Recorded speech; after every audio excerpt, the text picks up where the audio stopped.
Hello and welcome. Today we're going to look at the question of where can we turn to learn? Where can we turn to learn is really a struggle for truth in the Anthropocene.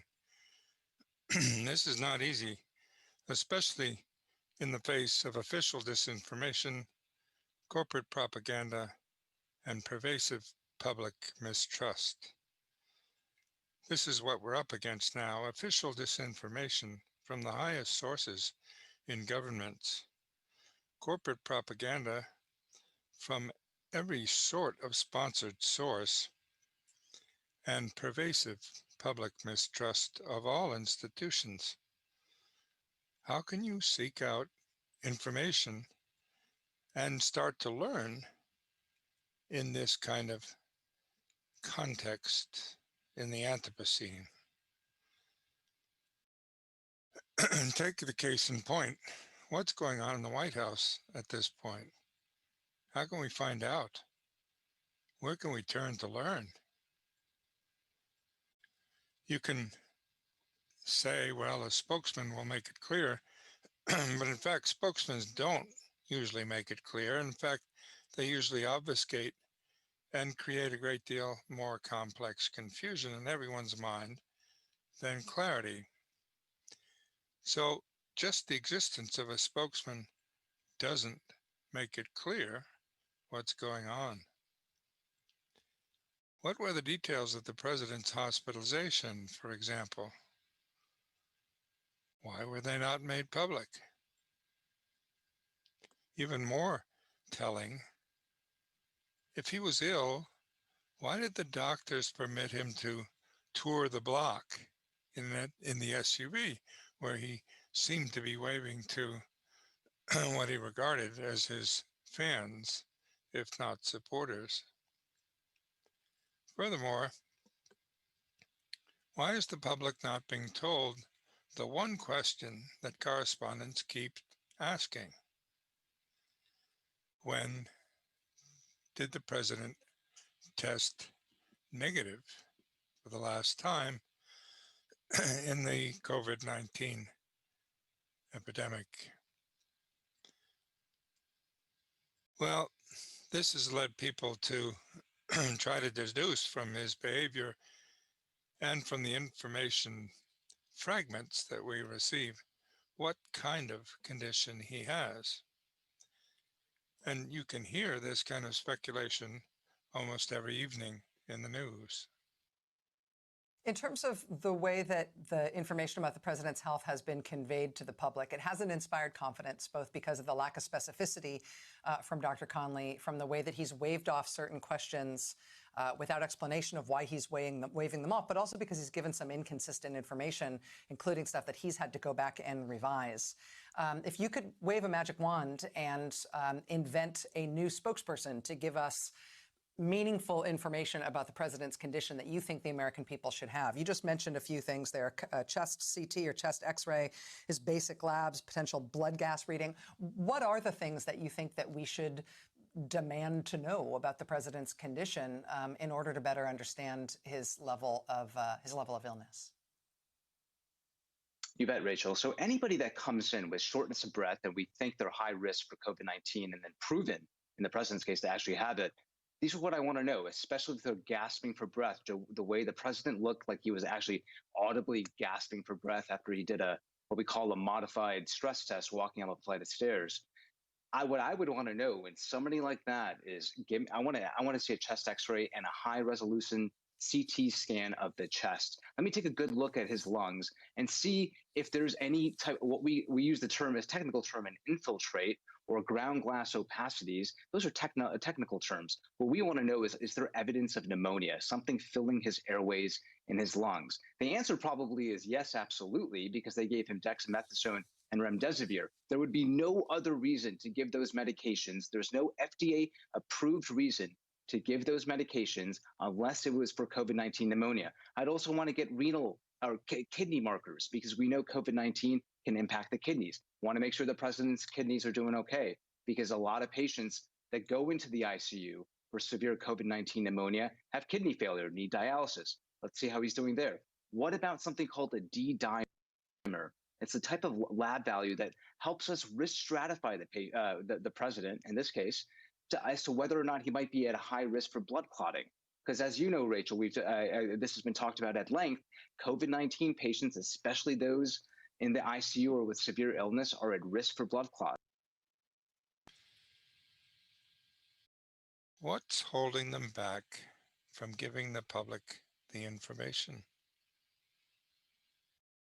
Well, we don't know for sure, but there are some interesting parallels to previous circumstances. Last year, when Trump spent some time at the Walter Reed Military Hospital, he asked all the doctors that dealt with him to sign non-disclosure agreements. That in itself is very interesting.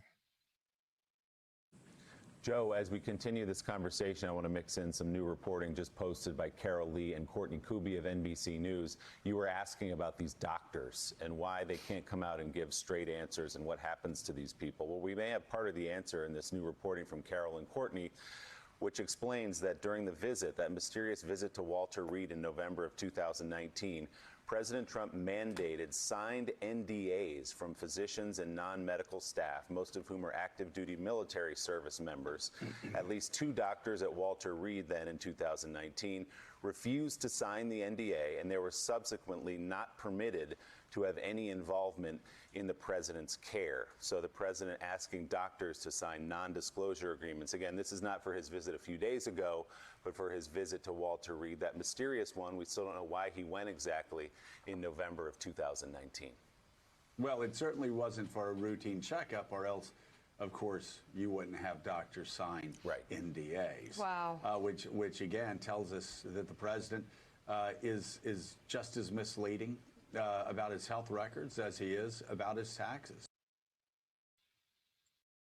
That was last year in 2019. It's not clear that these same doctors now treating him in 2020 have been asked to sign non-disclosure agreements, but it'd be worth finding out about that. In any case, it became clear that there were so many people infected at the White House that it became known as a kind of hotspot at 1600 Pennsylvania Avenue, a hotspot for COVID in Washington, D.C.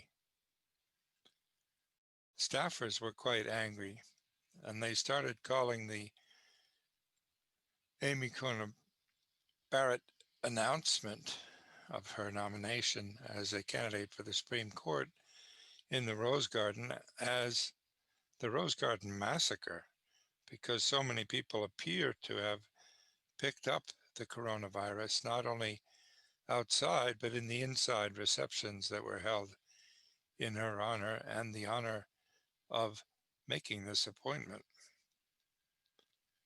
Dr. Fauci warned to take this virus very seriously.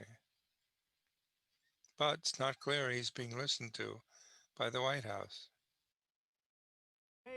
Donald Trump says he's never felt better and he's eager to hit the campaign trail after his doctor wrote a memo clearing the president to resume public engagements from Saturday. I think I'm going to try doing a rally on Saturday night if we have enough time to put it together. Trump tested positive for the virus October 1st, and Saturday will mark 10 days since his diagnosis. The Centers for Disease Control recommends self-isolating for at least 10 days after a positive test. The guidelines then call for 2 negative tests 24 hours apart.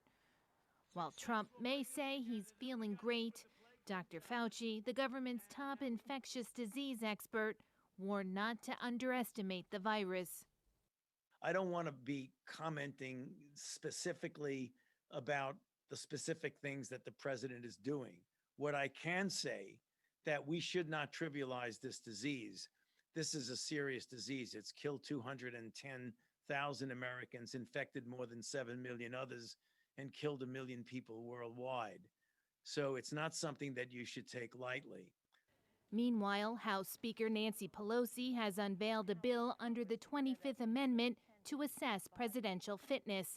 It would establish a 16-member bipartisan panel of medical experts and former statesmen who would be able to determine whether to remove a president from office against their will because of a physical or mental incapacity.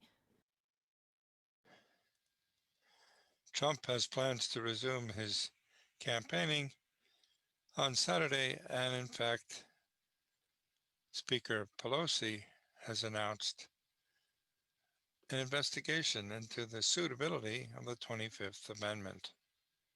A very interesting development. Why would the president be so desperate at this point, in effect, get back on the campaign trail and to appear as though he's a serious candidate for this office? Well, we're reminded by Professor Schneider of Yale University about what is motivating President Trump at this point.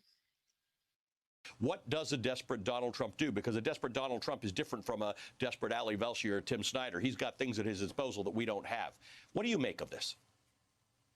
Well, I think he also has problems that you and I don't have. He's in a different situation than he was in 2016. In 2016, he could win or he could lose. Now in 2020, you don't see the kind of lightheartedness that you saw in his campaign in 2016. Everything is dead serious. I mean, so serious that, as you say, it looks desperate. And there are reasons for that. One is that he doesn't have money. He's about $500 million in debt. And once he's no longer president, people are going to come to collect. And the second is he's under investigation for crimes. He and his companies are under investigation for crimes. So long as he's president, he can hold that off. So from his point of view, this is a struggle for life and death. He's not just desperate, as you say, because he's down in the polls or because he thinks he's going to lose. He's desperate because he's in that typical authoritarian situation, which is unfamiliar to Americans, but very familiar to people around the world, which is that if the leader loses, he's afraid of jail and he's afraid of the poorhouse. So that's the structural situation that he's in. There's no reason to be hysterical about it or consider this alarmist. That's simply the way he's looking at the world right now. What's the other side of the equation? What's the part that we're not hearing, where there are probably military leaders in this country saying, you all are talking about what happens if he doesn't have a peaceful transfer of power. Don't worry, we got this. Or people who are thinking through how they will preserve the institutions that we all rely upon, that we think of as democracy. That's a really important question, because the institutions don't protect themselves. The institutions only protect us if we protect them first. So if we sleepwalk through November thinking that everything is going to work out automatically, then we're going to have big problems. It's right, as you say, that the military will not intervene.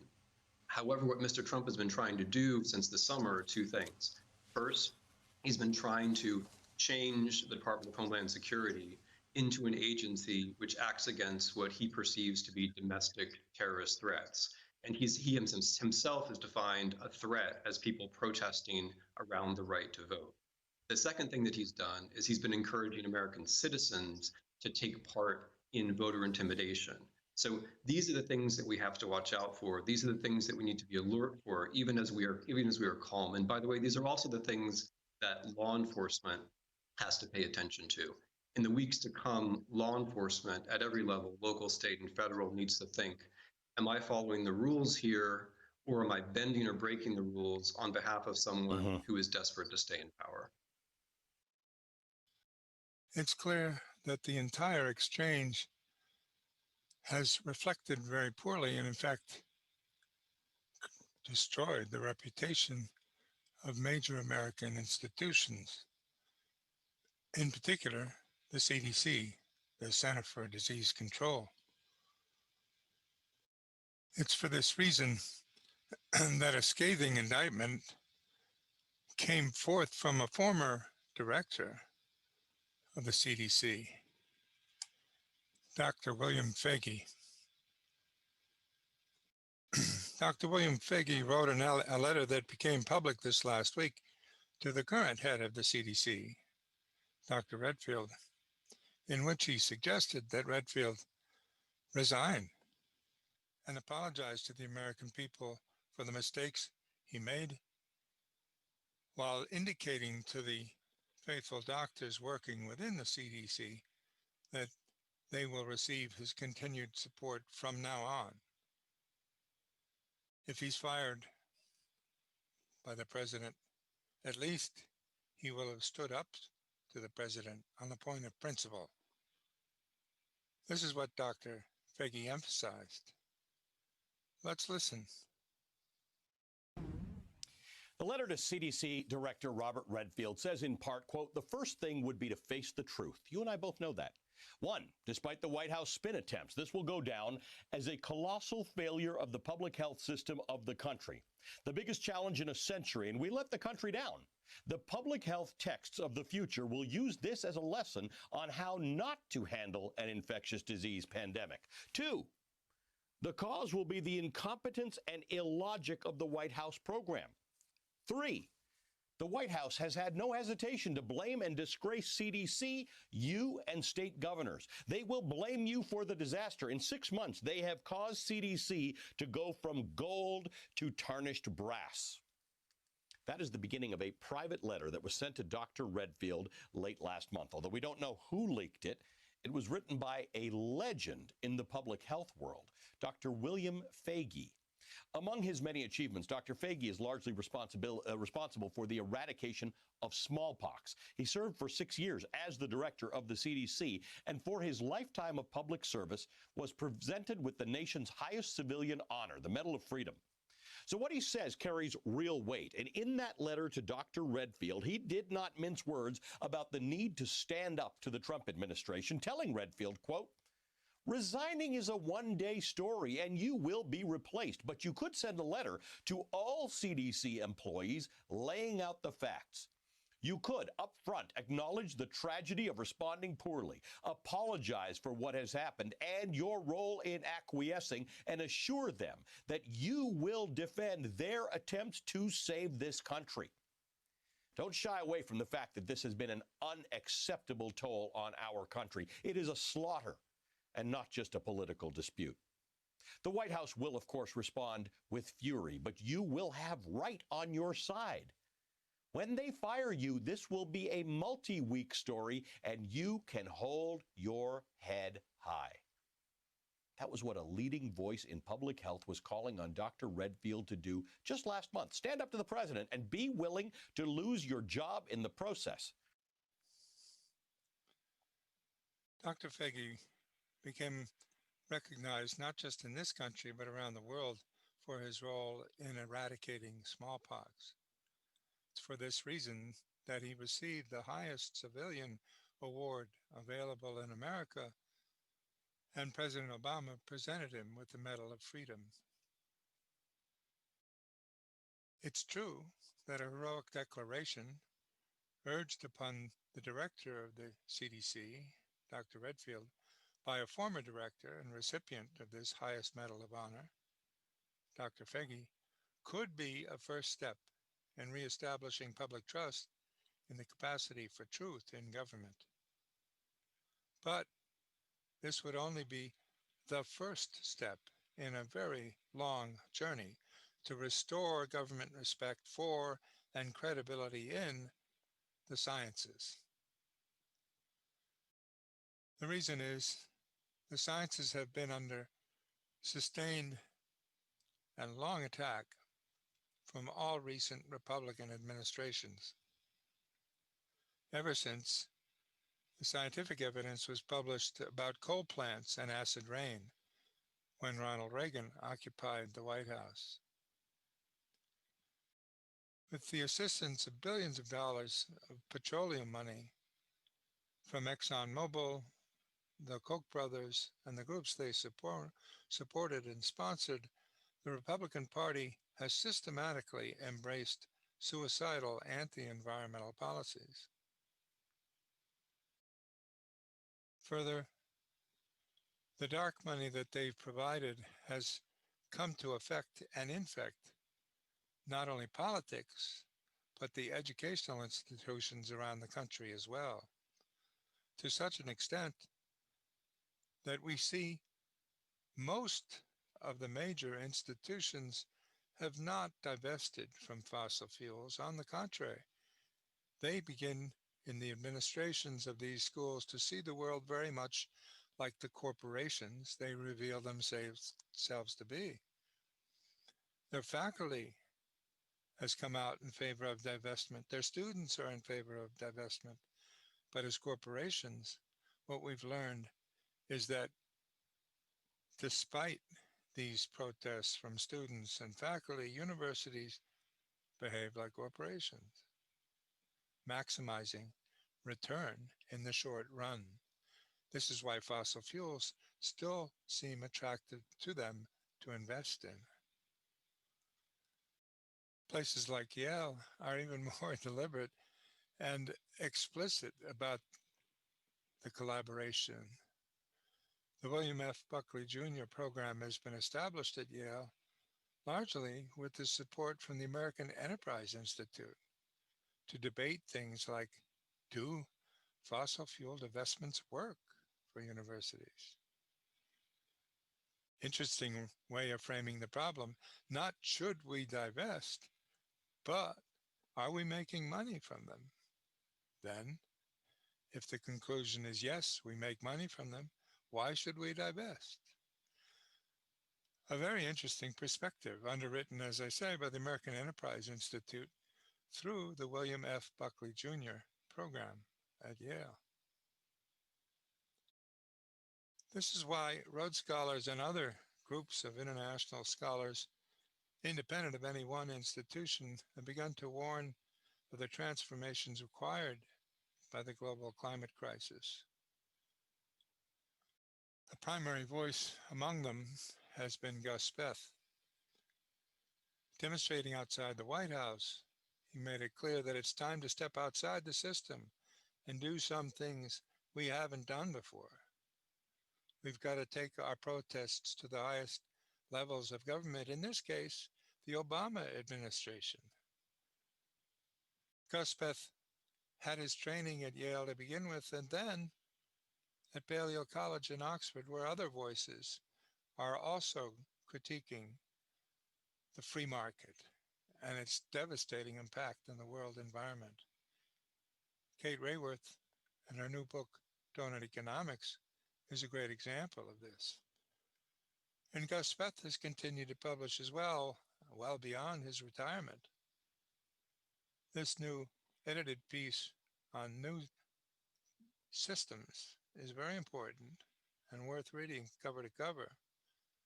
He's looking at the alternatives to a failed economy. As Cambridge Community Television recorded years ago, he was in the front lines along with Bill McKibben. And in effect, our culture under Barack Obama was criminalizing the best and the brightest. This was a very sad chapter in American history, not uniquely Republican, but under a Democratic administration, arresting both Bill McKibben, Gus Speth, and James Hansen in the same demonstration, pointing out that we're headed in a suicidal direction with fossil fuels. The populist politics and the war on science has increased with a new momentum with the recent Republican administration. They've simply eliminated the information that taxpayers paid for and used to be posted on websites, important websites of government science organizations. But as Trump put it, from this day forward, a new vision will govern our land. It's going to be only America first. Not understanding any of the science of climate change, there is no such thing as an American atmosphere. You can't control the global flow of greenhouse gases. You need to be part of international organizations in order to self-regulate, in order to avoid extinction. But the war on science has continued. And in fact, it's been amplified by people like Senator James Inhofe, writing books like Global Warming, the Greatest Hoax, and holding up a snowball on the floor of the Senate, as if this proves that global warming doesn't exist. Globally, the Republican Party in the United States has become the preeminent force for climate change denial in the face of irrefutable scientific evidence of this unfolding tragedy now confronting all of humankind. So President Trump's science denial is not in any respect new to the Republican Party. In fact, it's only the most recent expression of a deep-seated perspective that can be seen now to have cost the lives of 210,000 Americans and millions of fellow human beings in the current global pandemic. At this point, the major task of our government, in the eyes of the world, is to acknowledge the need for a massive transition toward sustainability and engage from now onwards in the serious scientific study of how to achieve this in order to survive in Earth's finite ecosystem. Where can we turn to learn? Well, it's going to be a struggle for truth to begin with in the Anthropocene, in the face of official disinformation, corporate propaganda, and pervasive public mistrust.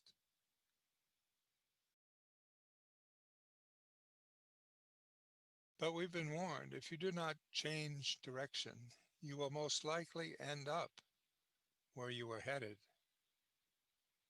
The warning of an ancient Chinese proverb.